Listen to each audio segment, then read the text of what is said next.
Ladies and gentlemen, welcome to the gripping case of State of Texas versus Dominique Nicholson. A man with a violent past now faces the harshest reckoning of his life. Convicted of aggravated assault with a deadly weapon and unlawful possession of a firearm, Nicholson stands before the court as prosecutors uncover a history riddled with crime. Will the judge weigh his troubled childhood against a pattern of escalating violence? State of Texas versus Dominique Nicholson. Do I have parties announced for the record for the state? Ashley Jones, Your Honor? Ryan Ephraim for Mr. Nicholson. And are you Mr. Nicholson? Yes, ma'am. All right, you had a jury trial. Found you guilty of count one of aggravated assault with a deadly weapon. Yes, ma'am. And they found you guilty of count two of unlawful possession of a firearm as charged in count two. And you elected to come to the court for punishment. Are both parties ready to proceed with this phase of the trial, state Yes, Your Honor. defense? The trial shifts into high gear as the state formally reads out Nicholson's prior convictions. Not just petty crimes, we're talking aggravated robbery and assault family violence. These aren't small blemishes, they're massive legal red flags. In Texas, enhancements like these drastically increase sentencing ranges, often leaving the defendant with no chance at probation. Did you notice Nicholson's response? A flat, not true to both. Yes. All right, state, if you would read out the enhancements.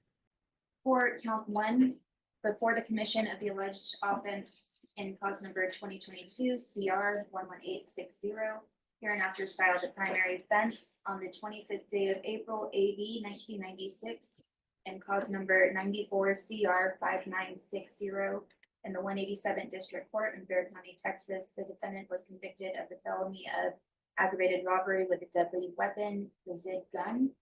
And before the commission of the primary offense and after the conviction in cause number 94 CR 5960 was final, the defendant committed the felony of assault family violence enhanced and was convicted on the 29th day of January 2013 in cause number D-1-DC-12-904040 in the 427th District Court in Travis County, Texas.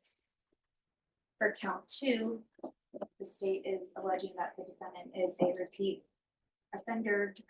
And so before the commission of the offense alleged in cause number 2022 CR 11860, hereinafter styled the primary offense on the 25th day of April AD 1996 in cause number 94 CR 5960 in the 187th District Court in Bexar County, Texas, the defendant was convicted of the felony of aggravated robbery, deadly weapon, the ZID gun. All right. With regards to the enhancements in count one, both enhancements, how do you plead? True or not true? Not true. And with regards to the enhancements as read for count two, how do you plead? Not true. All right. Are there any opening statements from either side? No, with the state will waive opening. Waive opening. All right, state, you may call your first witness. Preliminarily, the state, that, Your Honor, the state would like to offer and admit all testimony and evidence that was heard in the guilt innocence phase of trial. I believe. The state moves to introduce previous testimony and exhibits from the guilt phase of trial. This is a strategic power move. Instead of rehashing, they're locking in evidence already admitted. But defense counsel quickly objects, calling out hearsay and lack of connection. Here's the catch. Judges can take judicial notice, meaning they can formally recognize what's already been proven. The judge can take judicial notice of those things. All right, and the court will take judicial notice of the prior testimony, of course, with the defense's objections as well Yes, from the Your Honor. prior testimony. And all the exhibits as well. Yes. Okay, then the state would also offer state's exhibit A into evidence pending any objection from defense counsel. pursuant to Rule 902. I object on lack of proper foundation and link to defendant. And hearsay. All right, the objections as it relates to hearsay, those will be overruled. It appears to the court that states Exhibit A is a authenticating document.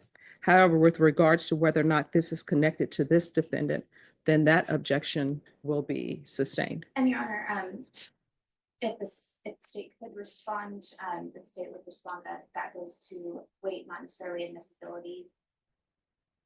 It is a self-authenticating document. No, I'm overruling her objection as far as that this document is not what it purports to be. It is self-authenticating. But what the part of her objection that I'm sustaining is that State's Exhibit A has not been tied to this defendant. Well, yes, Your Honor, I understand that. So foundation will have to be laid to somehow tie this document to this defendant. All right, could you raise your right hand for me, please? Do you solemnly swear or affirm the testimony you give will be the truth and nothing but the truth, so help you God? All right, you can lower your hand, state your name for the record. Mia Valdez. All right, Enter the fingerprint expert. Calm, methodical, and armed with specialized training, she explains how no two people share the same fingerprint characteristics. Her testimony is key. It's not about dramatics, but about science. By matching today's fresh prints taken from Nicholson with older records, the state can solidify his identity in prior convictions. Without this link, those enhancements could crumble. It's a high-stakes moment, because if the link fails, the state's case weakens dramatically. State.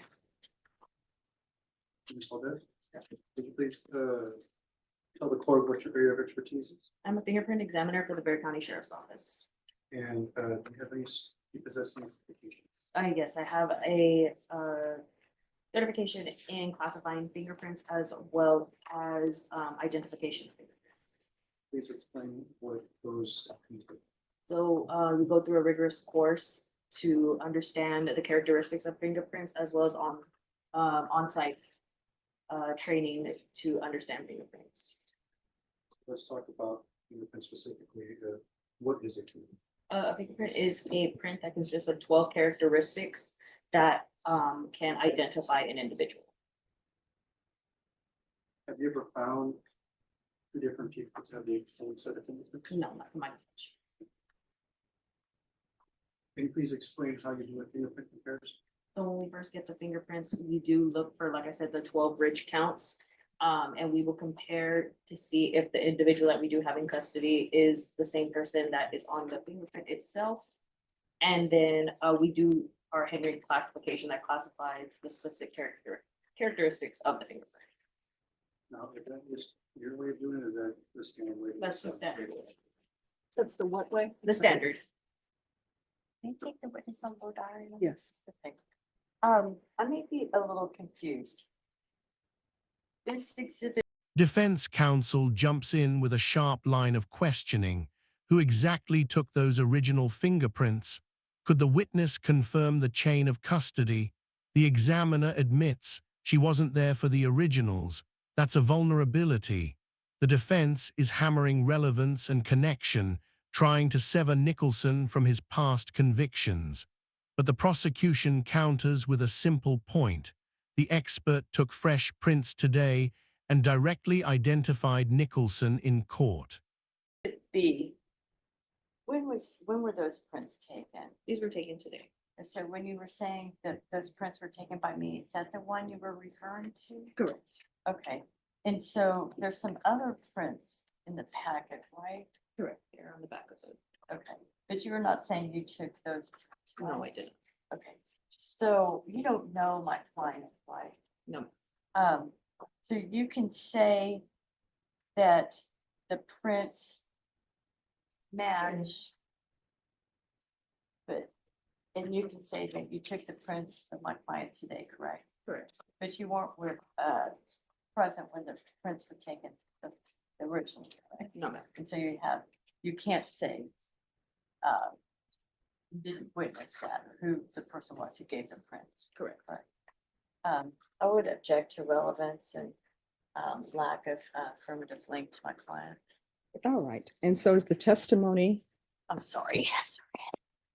was it established who these prints and States Exhibit B were taken from? I'm sorry, Judge? Was it established who the prints were taken from in States Exhibit B? Yes, She did testify as to me, we have heard that she took about that individual today. What individual?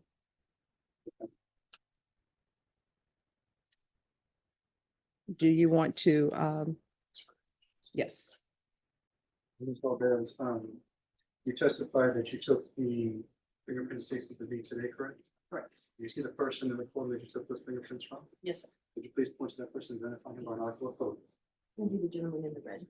You know, does that the record reflect that this is identified the person that she took the fingerprints from, the six exhibit B? all right. Despite objections, the judge rules States Exhibits A and B are admitted into evidence. That's a massive win for the prosecution. It means Nicholson's violent past is now formally part of this sentencing phase.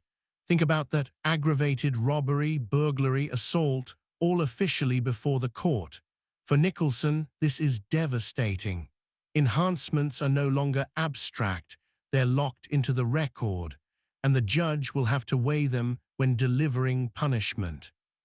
Defense, any objection with regards to States Exhibit A and B? I re-urge the same objections, Your Honor. She has no knowledge of the person who gave the original prints.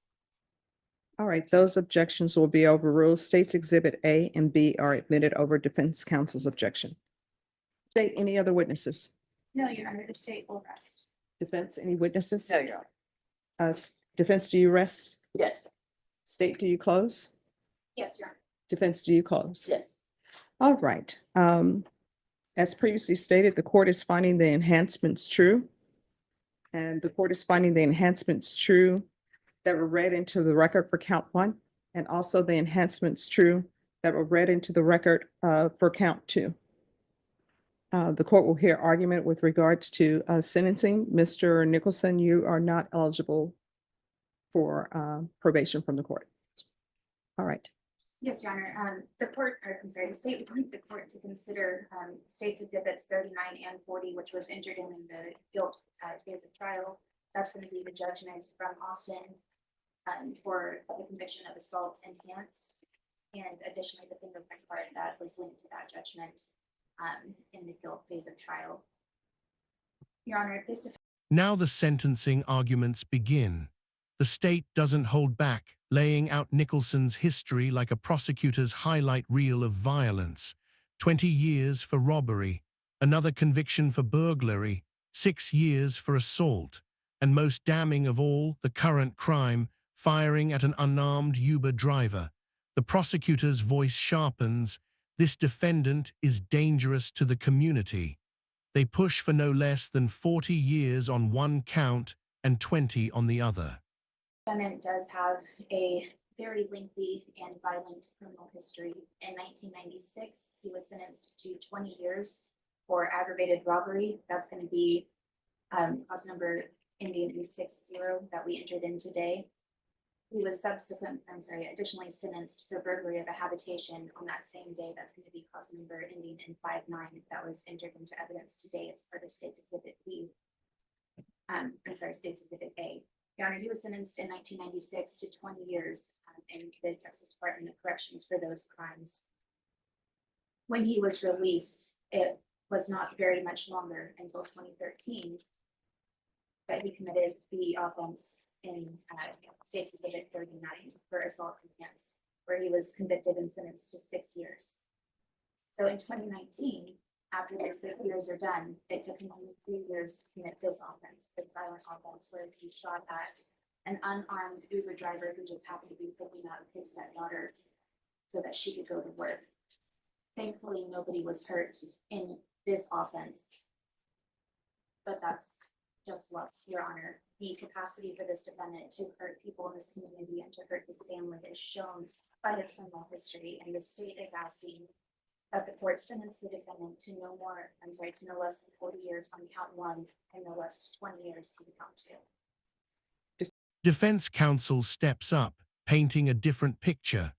They remind the court Nicholson was only 16 when sentenced to 20 years in prison. A child thrown into an adult system, losing his formative years behind bars.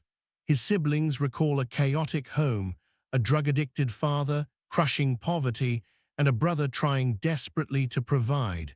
The defense plea isn't about denying guilt, it's about context. Should a man's youth and trauma weigh against his violent choices? Defense? Thank you, Judge. I know that we've heard about his criminal history and the seriousness of it. I did want to offer some context to that, which starts with the fact that the first offense, that for which he did the 20 years, he was actually age 16 when that happened. And he was certified as an adult and sentenced, and he ended up doing most of the time. He really lost so many of his formative years at doing that time, right? And then he gets released and is having trouble and has continued to have trouble adjusting. And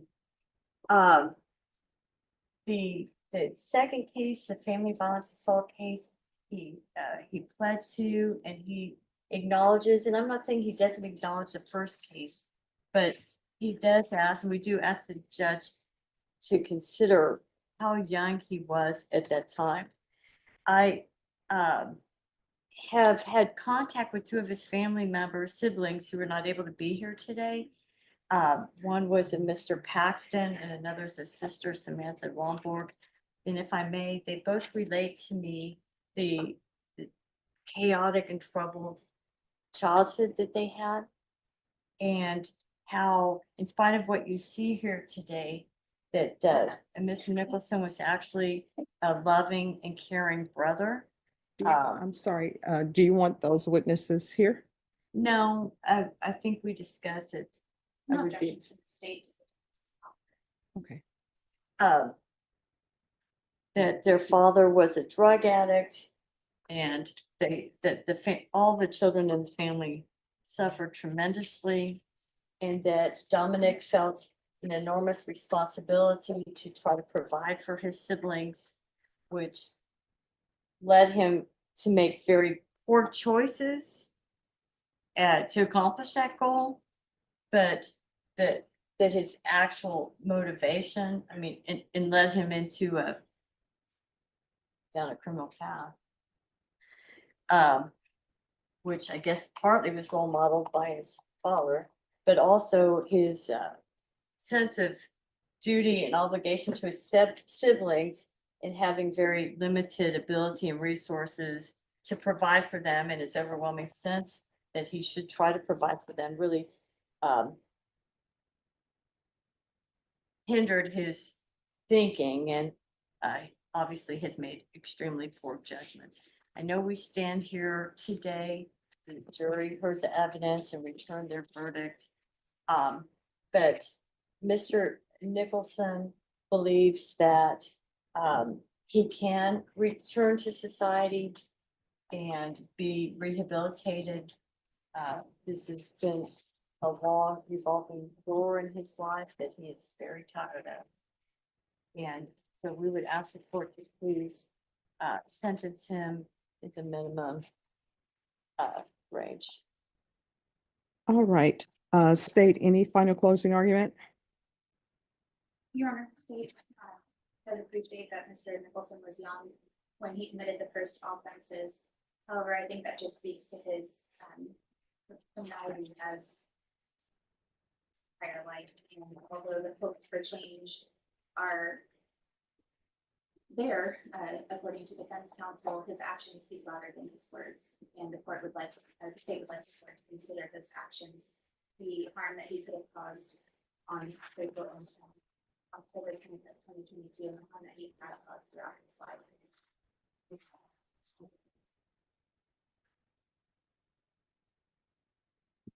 All right. Nicholson himself wrestles with whether to testify. The judge gives a candid warning. If you speak, the state will cross-examine. That's risky.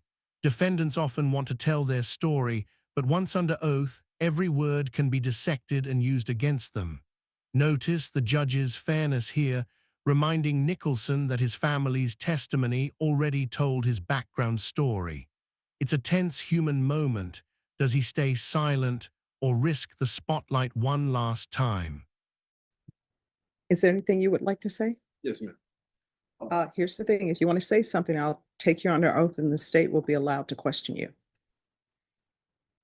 I mean, if you want to discuss it more with your attorney. Life to be over like this, not being able to say it, but I won't say. No, it. I mean, we can go off the record. Here's the thing. Once you decide to testify, and I think your defense counsel will tell you, there are certain appellate issues that may or may not be waived. So it's completely up to you. If you want me to hear what you have to say, I will hear it. What I can tell you with regards to my clients, sometimes they will want to speak. And I would tell them, your family has already told your story. Are you going to say something different than what your family has said? So the state was very generous in allowing your counsel to make a proffer to the court about your childhood. I understand. So, but if you would like to say something, it's only fair because I want to be fair to both sides. You don't get to just say something and then that's it. What will end up happening is I will swear you in, you'll be under oath. And if you just want to speak generally to me, you can speak generally. I'm not going to sustain any objections for narrative because sometimes people just want to tell me what their thoughts are and I will listen to them. But that being said, whatever your thoughts are that you want to make sure that I know about, then the state will be allowed to cross-examine. So if that's what you want to do, then we can do that. I've seen it. I hope. Thank you. All right. I guess I would say, I know he feels like he's really in the fight for his life here. And, No, we're not on the record yet. No, okay. we're still off the record. Yeah. All right. So y'all ready to proceed? Mhm. All right. We're back on the record. All right. Mr. Nicholson. The judge's voice softens. She reflects on the humanity of defendants, how every person in her courtroom was once a child with potential. She speaks of life's pivotal traumas, of how some rise above and others fall. This isn't legal jargon, it's wisdom, almost parental. But then she pivots back to reality. Rehabilitation has its limits.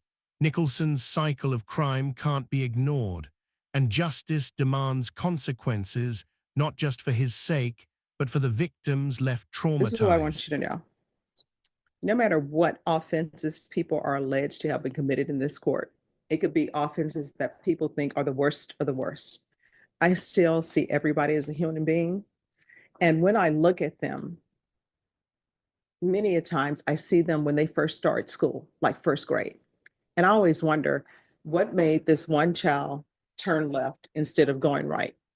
Some people have horrible childhoods and they turn out great. They have a horrible childhood and their thing is, I'm not going to be this way. I'm going to be on a straight and narrow because I need to do this and that. Some people can't overcome it. You know, life just beats them down.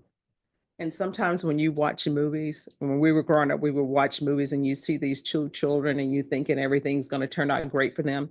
And there's one pivotal traumatic thing that happens in their life and it gets them off track and they're never able to get it back in. For example, with you, you went to prison, right? People will go to prison and when they get out of prison, they say they're going to do great things. They're not going to get in trouble anymore. They're going to walk the fine line, right? You get out, you say, I'm rehabilitated, and you say, I'm going to get a job. And then when you try to get a job, people look at your history and they say they're not going to give you a job.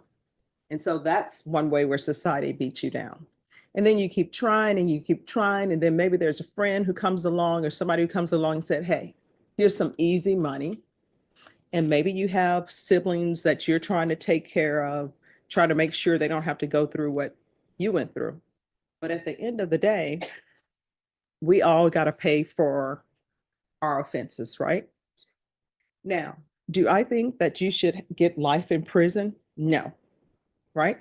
Your minimum is 25 on the first, on count one.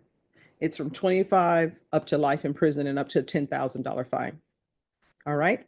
This is what the court is going to do. The court is taking in consideration the state's argument about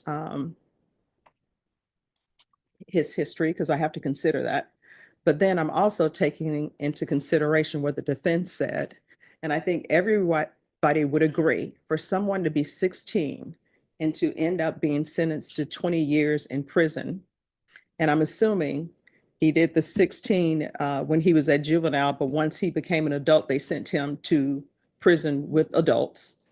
So for a child to end up in prison with adults who have all of their issues, I'm sure they looked at him a certain kind of way. But even though that happens, we can't be in a situation where life has beat us down, so therefore we're going to beat other people down, because then it just becomes a circle. So all of the offenses that you've committed, guess what? That complainant has been traumatized. So there has to be punishment, and you're not eligible for probation. And based upon what I've heard during the trial and based upon what I've heard during this punishment phase, I would not grant you probation, right? Even if you were eligible, because I don't think you're a good candidate for probation. But I also don't think you should spend the rest of your life in prison. All right, so Finally, the sentence. 30 years on count 1, 20 years on count 2 to run concurrently. An affirmative finding of deadly weapon, no probation, no chance at a lighter path. Yet the judge stops short of life, acknowledging Nicholson's youth at his first offense. This is the balance of justice, harsh accountability, but not complete hopelessness. The judge even offers encouragement, telling Nicholson he can still educate himself, mentor others, and one day re-enter society as a changed man. count one, as previously stated, I'm finding both enhancements true. In count two, I'm finding the enhancement true. In count one, I'm going to sentence you to 30 years in the prison. In count two, I'm going to sentence you to 20 years in the prison. The counts will run concurrently. There's an affirmative finding of deadly weapon in count one, and there's to be no contact with Jayla Satterwhite. Is there anything else with regards to sentencing from state or the defense? Taking into consideration. All right, and the court will order affirmative finding of family violence. And I assume then the court will be giving him credit for all time served. Yes, and you'll receive credit for any time served that you've been in custody and counsel. If you believe the credit is incorrect, just let the court know. We'll make sure that it's corrected. And for some reason, I do not have the trial court certification. I'm sure you probably filled it out before, but do you mind filling out another one for the court? Okay. Did one or Yes, not today? it's on the wall. And she's going to give you a document that's entitled Trial Court Certification of Defendant's Rights to Appeal. You do have a right to appeal because this is a jury trial that occurred. Do you understand? All right. Your counsel is court appointed, so what will end up happening if she withdraws from your case, a new attorney will be appointed to handle any appellate issues. Do you understand? Yes. All right, because this is an affirmative finding of family violence, and also because these are felony convictions, and you should know by now, you're not allowed to own or possess any weapons or ammunition. If you have a question over what a weapon or ammunition is, you'll need to speak to an attorney. Do you understand? All right, do you have any questions about anything? Just, I didn't hear you, I don't know if you were doing it or not, the fines. No, fine. Thank you. All right. Here's your document. Thank you. You're welcome. And there you have it, the courtroom clash of State v. Nicholson. A story of violence, broken childhoods, and the crushing weight of Texas sentencing law. The prosecution demanded decades of prison time, and the judge delivered 30 years behind bars. Yet amidst the stern rebuke, she reminded Nicholson and us all that as long as we breathe, change is possible. What do you think? Was this sentence justice or mercy? We can go off the record. So, Mr. Nicholson, I know it's a lot of time, right? And you have to do half before you're eligible. But guess what? At the end of the day, it's not the end of the world for you, right? You're gonna be older when you are released from prison. There's no ands, ifs, or buts about it. But you can still take this time to try to better yourself while you're at the prison. You can still get degrees. Young people who come into prison, if they're not acting crazy, you can probably give them some advice to help them do better and be better. And you're still alive. You can still pick up the phone, call people. You can still write letters to people. Hopefully people will come visit you at the prison. You can still have that. As long as we're alive and breathing, we have the opportunity to change. You understand? Yes, ma'am. So it can still be done. You can still come out and do great things, all right? All right, good luck to you. We're gonna see you back on Tuesday, okay? Okay, All right, thank you. thank you. And we're off the, You're welcome. off the record. Yes. Okay, so just a matter of logistics on the appeal. Yes. I'd file a motion for new trial and then wait to file the motion to it, because I'm not on the appellate wheel. Well, what we can do is we can take that up on Tuesday Okay. because you'll still have enough time. 30 Okay. days will not have expired. I just want to make sure I get it in the right order, Yes. because I think there was a particular order on the motion to withdraw on the file. Yes. Okay, All right, thank you. We'll see you back on Tuesday. okay, thank you, Jen. Thank you.